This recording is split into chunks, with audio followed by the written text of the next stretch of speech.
Hello बच्चों, कैसे हैं आप सब। मेरा नाम है अखिलेश और मैं आपका अपने YouTube channel in house tutors में हार्दिक स्वागत करता हूं। बच्चों, आज एक नई जर्नी हम स्टार्ट करने वाले हैं जो कि क्लास 9 का चैप्टर नंबर 8 मोशन। और इस चैप्टर को हम करने का हमारा मेन जो एम है वो है कि यहाँ से आपके बुक का फिजिक्स जो ब्रांच है साइंस का वो स्टार्ट होता है। तो यहाँ हमने जैसे केमिस्ट्री को कंप्लीट किया है 1 2 3 4, वैसे ही हम 8 9 10 11 इस चैप्टर को कंप्लीट करेंगे। बच्चों, मोशन चैप्टर बहुत इंपॉर्टेंट है विद रिस्पेक्ट टू आपके सामने वाले क्लासेस के लिए, क्योंकि इसके अंदर बहुत सारे ऐसे कॉन्सेप्ट्स हैं जो फ्यूचर में काम में आएगी।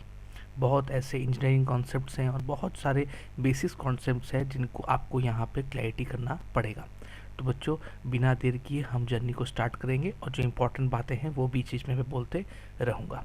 बच्चों, इससे पहले कि मैं स्टार्ट करूं, थोड़ा सा रिक्वेस्ट है आप लोगों से। आपको अगर मेरी वीडियो पसंद आए तो प्लीज़ उसको लाइक कर दीजिएगा, शेयर कर दीजिएगा दोस्तों के बीच में और सब्सक्राइब करना ना भूलिएगा। चलिए स्टार्ट करते हैं चैप्टर 8। देखिए क्या लिखा है। In everyday life we see some objects at rest and others in motion. Birds fly, swim, blood flows through veins and arteries, and car moves. Atoms, molecules, planets, stars and galaxies all are in motion. सब चीज़ें यहाँ पे जो बताई गई हैं वो सारी चीज़ें क्या हो रही है, एक जगह से दूसरी जगह मूव कर रही है। इसे कहते हैं मूवमेंट। तो यानी ये एक जगह से दूसरी जगह मूव कर रही है। ठीक है। So we often perceive an object to be in motion when its position changes with time. However, there are situations where the motion is inferred through indirected evidences.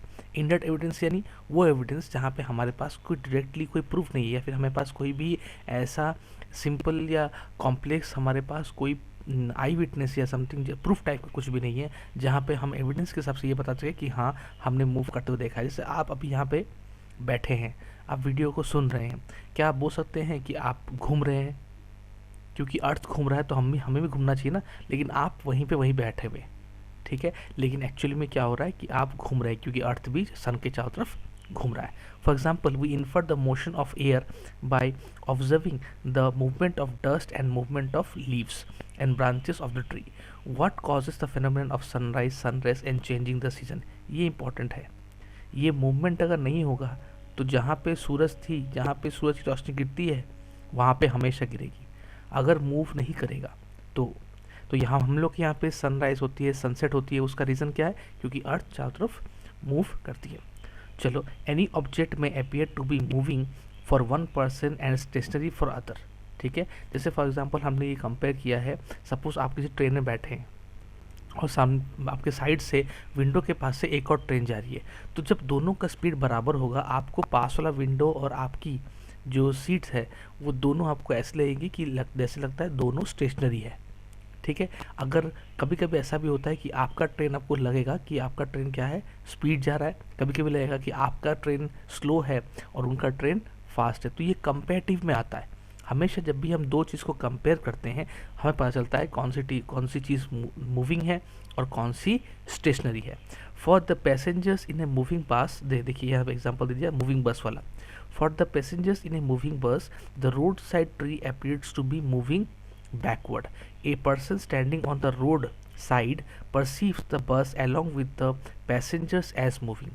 जो हम लोग यहाँ पे अगर बस में जा रहे हैं, ये हमारा बस है, हम अगर बस में जा रहे हैं, अगर हमारा मूवमेंट ऐसा है तो हमें लगेगा कि जो सीनरीज हैं ये सारे यहाँ से मूव कर रही है। लेकिन यहाँ पे अगर कोई आदमी ऐसा खड़ा है तो उसके लिए ये क्या है, मूवमेंट दिख रही है, लेकिन वो स्टेशनरी, यानी with respect to the object हम या तो स्टेशनरी में है या तो मूवमेंट है। ठीक है, चलिए। So however a passenger inside the bus sees the fellow passenger to be at rest.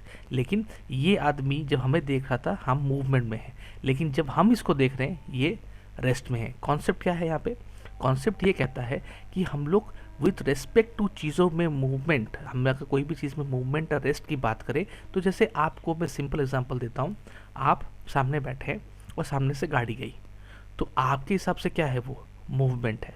लेकिन वहाँ पे जो गाड़ी के अंदर बैठा है, क्या वो सच में बैठा है कि वो भी मूव कर रहा है? डेफिनेटली वो भी मूव कर रहा है। लेकिन उससे क्या लगता है, उससे लगता है कि वो चुपचाप वहाँ पे बैठा हुआ है और आप भी वहाँ पे कांस्टेंट बैठे हुए। क्यों? क्योंकि उसकी गाड़ी की जो स्पीड थी वो स्पीड ने आपको एक जगह पे फिक्स रखा।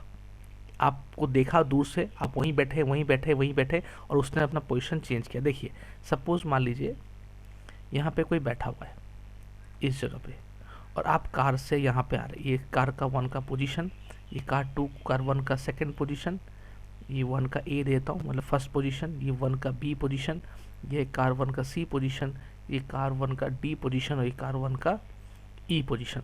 तो जब यहाँ से आपको वो देख रहा था, आप जिस पोजीशन में थे उस पोजीशन में ही हैं।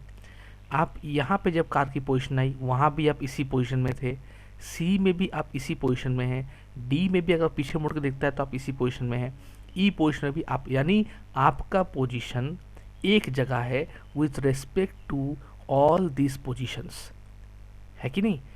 आपका पोजीशन यहीं पर है, कांस्टेंट है, फिक्स्ड है यहाँ पे, ठीक है। तो क्योंकि यहाँ पे ये फिक्स्ड है तो जो अंदर कार के अंदर बैठा है उसके लिए आप रेस्ट में हैं, लेकिन आपके लिए क्या है? अगर मैं ऑपोजिट देखूं, आप इसको देखते हैं, ये पहले यहाँ था, फिर ये यहाँ पे मूव किया, फिर ये यहाँ पे मूव किया, फिर ये यहाँ पे मूव किया और यहाँ पे, यानी सब मूवमेंट आर गोइंग ऑन। कभी यहाँ से पहले इतना डिस्टेंस शिफ्ट किया, फिर इतना किया, यानी for a fraction of time में आप इतना चीज़ें मूव कर रहे हैं और इसी रेस्पेक्ट में इस आदमी के लिए आप मूव कर रहे हैं। कोई कॉन्सेप्ट में डाउट है तो प्लीज़ वीडियो को थोड़ा सा बैक पे जाइए और फिर से उसको देखिए, देखिए कितना आपको इजी लगेगा, ठीक है। चलिए आगे बढ़ते हैं। हमारे पास most motions are complex. Some objects में move in a straight line, others in a circular path. Straight line में हो सकता है, सर्कुलर पाथ में हो सकता है। मेनी में rotate and a few other में vibrate. There must be situation involving a combination of this. कोई वाइब्रेट कर रहा है, कोई मोशन में है, या कोई वाइब्रेट प्लस मोशन कर रहा है। In this chapter we shall learn thus describe the motion along the straight line. हम लोग यहाँ पे जो मोशन पढ़ने वाले हैं वो सिर्फ स्ट्रेट लाइन वाली पढ़ने वाले, सर्कुलर वाली अभी नहीं है। We shall also learn to express such motions through simple equation and graph. और ये हो गया हम लोग का इम्पॉर्टेंट, हमें ग्राफ और हमें इक्वेशन को सॉल्व करना पड़ेगा। We shall discuss ways of describing circular motion, हम डिस्क्राइब इसको करेंगे। चलिए यहाँ पे बिना वक्त गए कि यहाँ पे कुछ ऐसा इंपॉर्टेंट चीज़ नहीं है, हम डिस्क्राइबिंग मोशन में आते हैं। We describe the location of an object by specifying the reference point, ठीक है, जो मैं यहाँ पे आपको एक्सप्लेन कर रहा था। हम जो इसको मूव कर रहे थे, जो रेड पेन से जो मार्क किया है यहाँ पे देखिए, जो मैंने इसको मूव किया है कार 1 का ए पोजीशन से लेके कार 1 के बी पोजीशन में, यहाँ पे हम कैसे बोल सकते हैं कि इसने मूवमेंट किया? क्योंकि ये जो फिक्स्ड आदमी यहाँ पे खड़ा है उसके रेफरेंस में अगर देखा जाए तो कार 1 पहले यहाँ पे थी, कार 1 पहले यहाँ कार 1 सेकेंड इंस्टेंट में बी में पहुँच गई, तो बी में आई है, उसमें जो उसकी मूवमेंट हुई है उसका रेफरेंस क्या है? ए पॉइंट। अगर वो ए में नहीं थी और अगर हमने ए में उसको नहीं देखा है और हमने सिर्फ उसको बी पॉइंट में देखा है तो हम उसका नहीं कह सकते कि वो मूवमेंट में है। लेकिन हम अगर देख रहे हैं कि पहले वो ए पॉइंट में थी, 1 सेकंड बाद वो बी पॉइंट में आ गई, फिर 2 सेकंड बाद वो सी पॉइंट में आ गई, डिपेंडिंग अपॉन डिस्टेंस, तो हम क्या कर रहे हैं? रेफरेंस पॉइंट, पहले वो यहाँ पे थी अभी वो यहाँ पे है, इसीलिए वो मोशन शो कर रही है। यानी रेफरेंस पॉइंट मानी उस, जैसे आप गाड़ी में जाते हैं, बहुत टाइम पे आपको दिखता है कि वहाँ पे गाड़ी खड़ी है, आप वहीं बैठ रही है, गाड़ी भी वहीं खड़ी रहेगी क्योंकि वो गाड़ी मूव नहीं कर रही है, यानी उसका रेफरेंस पॉइंट इनिशियल जो था फाइनल भी वही है। तो गाड़ी में कोई भी डिस्टेंस ट्रैवल नहीं किया तो कहाँ से मोशन आएगी? तो यहीं पे रेफरेंस पॉइंट का बात आती है। तो रेफरेंस पॉइंट बहुत इंपॉर्टेंट टर्म है कि what is reference point? Reference point is the point by which we make sure a object is moving by comparing it to that point, ठीक है।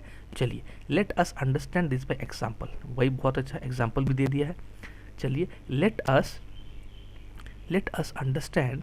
Assume that a school in a village is 2 kilometre north from the railway station, ठीक है। ये railway station कर देते हैं, railway station कर दिया। अब रेलवे स्टेशन के यहाँ पे नॉर्थ कौन सा है? ऊपर। तो यहाँ मान लीजिए 2 किलोमीटर में मैंने यहाँ कर दिया, 2 किलोमीटर ये पूरा डिस्टेंस है। यहाँ पे एक स्कूल है, ठीक है, स्कूल भी हो गया। तो we have specified to the position of the school with respect to the railway distance, यानी ये जो हमने जो बोला है कि स्कूल का डिस्टेंस 2 किलोमीटर है। अरे 2 किलोमीटर कहाँ से है? रेलवे स्टेशन, कोई जगह, कोई होटल, कोई रेस्टोरेंट, कोई हॉस्पिटल, ये कौन से जगह से है? तो ये जो विथ रिस्पेक्ट टू हमने कहा, ये रिस्पेक्ट हम लोग का रेफरेंस पॉइंट बन जाता है। In this example the railway station is the reference point, यानी उस पॉइंट से लेकर यहाँ तक रेफरेंस, यानी जिसके रेफरेंस को लेकर हम इस चीज़ की तुलना कर रहे हैं।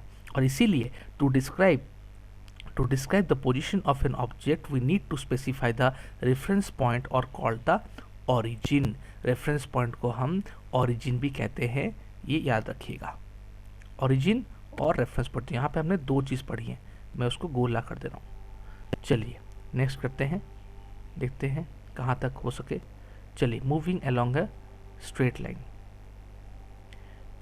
ठीक है बच्चों, वीडियो ज़्यादा बड़ा नहीं कर रहा हूँ, नेक्स्ट वीडियो में इसको कंटिन्यू करते हैं और इसको ध्यान से पढ़ेंगे। आपको आशा करता हूँ कि वीडियो को मैं ज़्यादा लंबा नहीं कर रहा हूँ, बस यहाँ पे मैंने जैसे आपको इंट्रोडक्शन दिया है, और इंट्रोडक्शन में मैंने आपको सिंपल सी बातें बता दी कि यहाँ पे हमारे मोशन किस तरह से होता है, क्या होता है मोशन, और हमने दो इंपॉर्टेंट चीज़ सुनी, वो है रेफरेंस पॉइंट और ओरिजिन। ठीक है, और हम लोग इस चैप्टर में क्या पढ़ने वाले हैं? इस चैप्टर में हम पढ़ने वाले हैं कि कैसे स्ट्रेट लाइन में कोई ऑब्जेक्ट मूव करती है, उसका किस तरह से मूवमेंट होता है, कोई क्या रेफरेंस पॉइंट में मूवमेंट होता है, क्या ऑरिजिन से मूवमेंट आता है, वो चीज़ को हम पढ़ेंगे। अब नेक्स्ट टॉपिक हम नेक्स्ट वीडियो में करते हैं, आप प्लीज़ उस वीडियो को देखिए, मैं इस वीडियो को लंबा करना नहीं चाहता। ठीक है बच्चों, अगर आपको वीडियो पसंद आई है, जैसे मैंने स्टार्टिंग में कहा था, प्लीज़ लाइक कीजिएगा, दोस्तों के बीच में इसको शेयर कीजिएगा, और ज़्यादा से ज़्यादा सब्सक्राइब या जितनी ज़्यादा आप सपोर्ट मुझे कर सकते हैं वो कीजिएगा, कमेंट कीजिएगा। अगर कोई भी डाउट है तो प्लीज़ पॉज करके तुरंत कमेंट कीजिए। मैं स्टार्टिंग में बोलना भूल गया था किसी कारणवश, आप उसको प्लीज़ कीजिएगा। जैसे ही आपको डाउट आए, आप एक दो बार वीडियो को फिर देखें, बैक में लेके जाके 10 सेकेंड 20 सेकेंड जितना आपको लगे, फिर आप तुरंत उसको वहीं पे वीडियो को देखिए। कोई भी एक्सप्लेनेशन में अगर दिक्कत आ रही तो प्लीज़ थोड़ा सा टाइम नोट करके, या ऐसे भी अगर लिख देंगे तो भी आपको मैं ज़रूर हेल्प करूँगा। आपकी कमेंट्स का मैं ध्यान रखता हूँ, और डेफिनेटली मैं कोशिश करता हूँ कि आपके कमेंट्स हमेशा बहुत अच्छी तरीके से आ आए और मैं उसको अच्छे से डिस्क्राइब करूँ।